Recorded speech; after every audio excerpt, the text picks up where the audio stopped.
Before 1969, lesbians, gay men, bisexuals, and the cross-dressing pioneers of the transgender movement lived in a world that sought to delegitimize their very existence. Even the term used to categorize them, homosexual, doubled as an epithet. Every religious faith condemned same-sex attraction as sinful. The medical establishment categorized it as a form of mental illness, and authorities criminalized the most intimate of private sexual acts almost uniformly across the United States, even within one's own home. Just dancing with someone of the same sex could lead to arrest. In most places, the only night when an individual could safely assume a persona from the opposite gender was on Halloween. Such conditions pushed people deep into metaphorical closets and toward tragic self-destructive acts.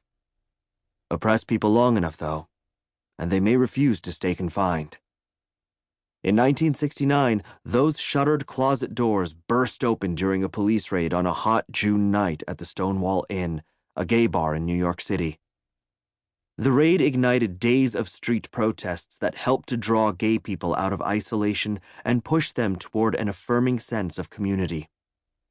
The Stonewall riots signaled a collective rejection of past condemnations, and they fueled an embrace of the possibilities of gay liberation in the quest for freedom. Freedom from oppression, freedom to embrace one's identity, and freedom to embrace one another.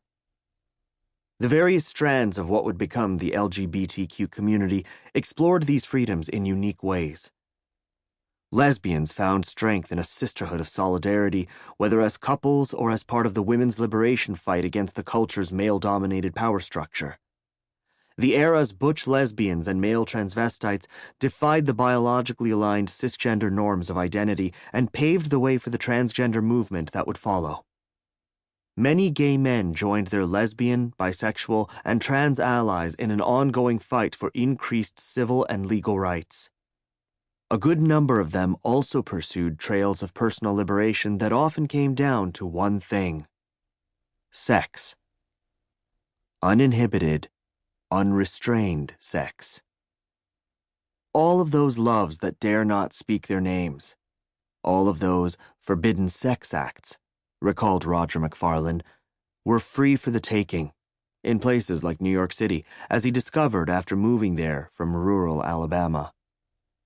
Baby boomers, that abundant population that came of age during the 1960s and 1970s, looked around and found plenty of people ready to explore territory previously shrouded by taboo. For gay men, what they experienced was not just pleasurable, noted McFarlane. It was also very liberating because it removed shame. It removed shame by the bucketfuls. It replaced shame, in fact, with great joy and self-discovery of your body and other people's, and loving each other, and, all the good stuff about free love. Free love. The idea that it was okay to enjoy sex with or without emotional bonding, and that someone could love multiple partners simultaneously. Free love. It was heady. It was liberating. And it was fun. It was also big business. An urban infrastructure blossomed after Stonewall that supported, and made money from, men having sex with men. During previous decades, gay communities had taken root in coastal cities such as New York, San Francisco, and Los Angeles at neighborhood networks of underground gay clubs and bars. During the late 1960s and 1970s, as laws became less restrictive, these businesses came out of hiding, and they multiplied, diversified, and thrived.